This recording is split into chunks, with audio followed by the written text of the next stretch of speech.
Oke, halo semuanya. Selamat datang kembali di pembahasan mendalam kita. Kali ini kita bakal kupas tuntas bab 3 dari buku Daring Greatly, karya Brené Brown. Fokus kita hari ini adalah topik yang mungkin agak berat, tapi penting banget, rasa malu atau shame. Betul sekali. Kita akan coba pahami bareng-bareng apa sih sebenarnya rasa malu itu dan gimana cara membangun semacam ketahanan gitu ya untuk menghadapinya. Semua berdasarkan riset Brown tentunya. Iya, dan penting diingat ya, rasa malu ini tuh universal. Semua orang pasti pernah ngalamin. Tapi, seringkali tersembunyi, susah diakui. Dan apa yang kita diskusikan ini bukan opini sembarangan loh. Ini hasil riset Brown selama 12 tahun, ribuan wawancara. Jadi dasarnya kuat banget. Oke, mari kita mulai dari dasarnya dulu deh. Apa sih sebenarnya rasa malu itu? Sering kan kita nyamain aja sama, rasa bersalah atau mungkin cuma kikuk biasa. Nah, ini penting dibedain. Iya, Brown ngasih definisi yang tajam banget.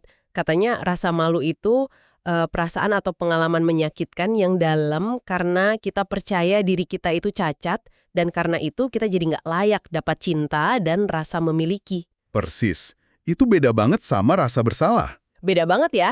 Kalau rasa bersalah kan lebih ke, oke, saya melakukan sesuatu yang buruk.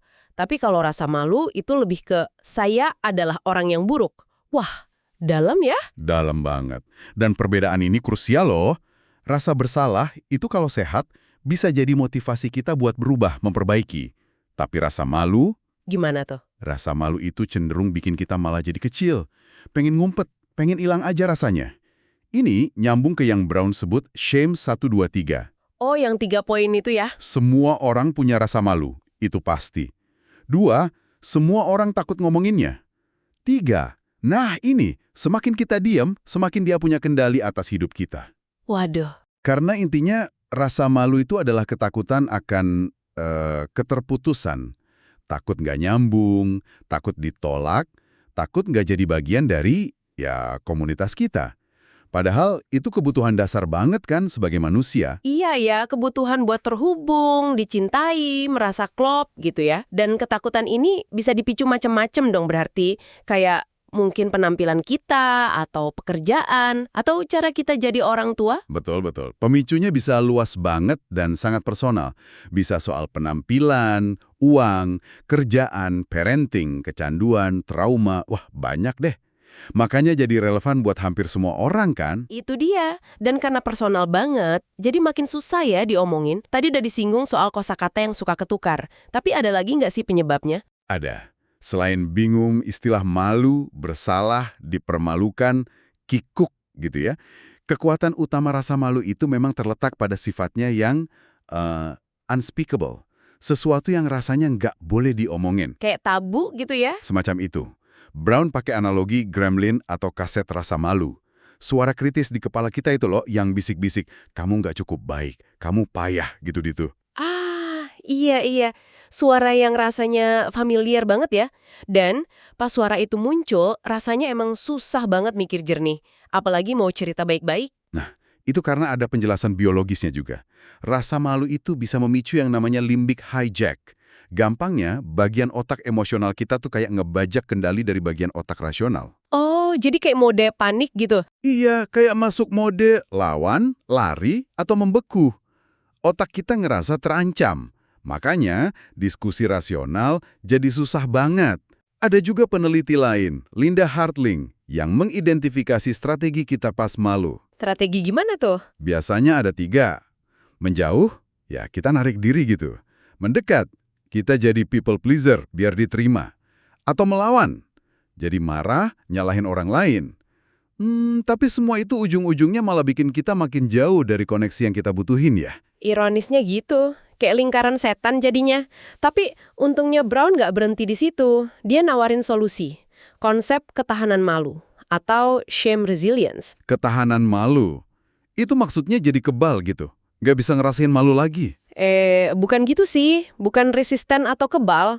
Lebih ke kemampuan untuk melewati pengalaman malu itu secara sadar, secara otentik, dan justru keluar dari situ dengan lebih berani, lebih welas asih, dan koneksi yang lebih kuat. Oh, jadi tujuannya bukan ngilangin rasa malu, tapi mengubah respons kita ya, bergerak dari malu ke empati gitu. Tepat sekali. bergerak menuju empati. Dan Brené Brown nemuin ada 4 elemen penting nih buat ngebangun ketahanan ini. 4 langkah praktis. Apa aja tuh 4 langkahnya? Kayaknya penting banget nih buat kita semua. Penting banget. Pertama, kenali rasa malu dan pemicunya. Sadari gimana rasanya di badan Anda pas malu muncul.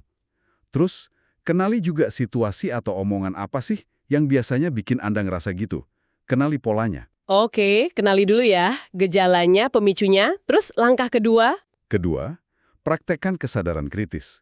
Maksudnya, coba diperiksa lagi pesan atau ekspektasi yang bikin Anda malu itu. Tanya ke diri sendiri, ini beneran realistis gak sih? Ini sesuai nggak sama nilai-nilai yang aku pegang? Jangan langsung percaya aja sama suara gremlin itu. Jadi dipertanyakan gitu ya, jangan diterima mentah-mentah. Oke, kenali, terus pertanyakan. Langkah ketiga apa? Ketiga, ini yang paling menantang mungkin, tapi juga paling powerful. Menjangkau keluar. Berani cerita soal pengalaman malu Anda ke orang yang Anda percaya. Orang yang bisa ngasih empati, bukan malah ngejudge atau ngasih nasihat basi. Wah, ini kunci banget ya, berbagi cerita. Kunci banget. Karena rasa malu itu tumbuh subur dalam kerahasiaan. Begitu disuarakan ke orang yang tepat, kekuatannya bisa luntur. Terus yang keempat, suarakan rasa malu. Beri nama perasaan itu. Aku lagi merasa malu nih, karena. Ungkapin apa yang Anda alami dan apa yang Anda butuhin. Jadi intinya jangan dipendam sendirian ya. Empati itu benar-benar jadi penawarnya. Betul. Empati adalah antidot buat rasa malu. Dan untuk bisa berani menjangkau keluar itu kayaknya butuh welas asih ke diri sendiri juga ya. Self-compassion itu penting biar kita nggak terlalu keras sama diri sendiri pas lagi ngerasa malu. Penting banget. Kita perlu berbaik hati pada diri sendiri dulu sebelum berani terbuka ke orang lain.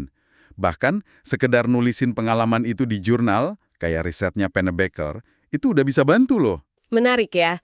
Oh ya, tadi sempat disinggung soal riset Brown yang nemuin ada nuansa gender juga ya dalam pengalaman rasa malu ini. Iya, benar. Meskipun universal, cara kita mengalami dan meresponsnya seringkali agak beda antara pria dan wanita, menurut temuan Brown. Gimana tuh bedanya? Saya pernah dengar soal metafora jaring sama kotak. Nah, itu dia. Brown pakai metafora jaring atau web buat gambarin gimana wanita seringkali kejebak dalam ekspektasi yang saling bertentangan dan kadang nggak masuk akal. Harus bisa ini, itu, sempurna di banyak peran, tapi kelihatannya harus gampang aja gitu ngelakuinnya. Wah, pressure banget ya. Banget. Gagal memenuhi itu semua jadi sumber rasa malu yang besar.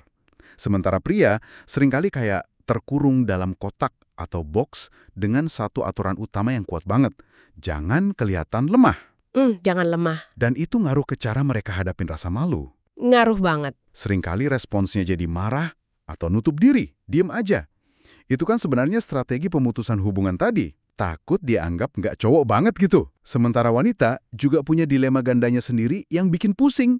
Jadi ya, manifestasinya bisa beda-beda. Oke. Jadi kalau kita rangkum nih ya dari bab 3 ini, rasa malu itu dialami semua orang, akarnya di rasa takut tidak diterima, takut putus koneksi, dia ibup subur kalau kita diam aja. Betul, dalam keheningan dan kerahasiaan. Tapi kita nggak harus kejebak di situ. Kita bisa bangun ketahanan. Caranya aktif, kenali pemicunya, lawan narasinya, berani cerita ke orang yang tepat, dan suarakan apa yang kita rasa. Gitu ya kira-kira? Persis, dan memahami ini semua, berani ngadepin rasa malu ini, itu jadi fondasi penting banget buat bisa jadi rentan secara sehat, buat bisa daring greatly, hidup sepenuh hati, kayak judul bukunya itu. Nyambung ke tema besarnya ya. Nyambung banget, dan kuncinya balik lagi ke empati, kemampuan kita menerima empati dari orang lain, dan juga ngasih empati ke diri sendiri. Itu penting banget. Nah, sebagai penutup nih, mungkin ada satu pertanyaan buat Anda renungkan di rumah. Mengingat betapa kuatnya rasa malu ini bisa ngatur cara kita interaksi, cara kita lihat diri sendiri. Kira-kira mulai hari ini, langkah kecil apa sih yang bisa Anda pilih secara sadar untuk mulai ngebangun ketahanan malu dalam hidup Anda? Mungkin cukup kenali satu pemicu aja dulu? Atau coba pertanyakan satu suara gremlin itu? Atau mungkin niatin buat cerita sedikit ke sahabat Anda. Pilihannya ada di tangan Anda.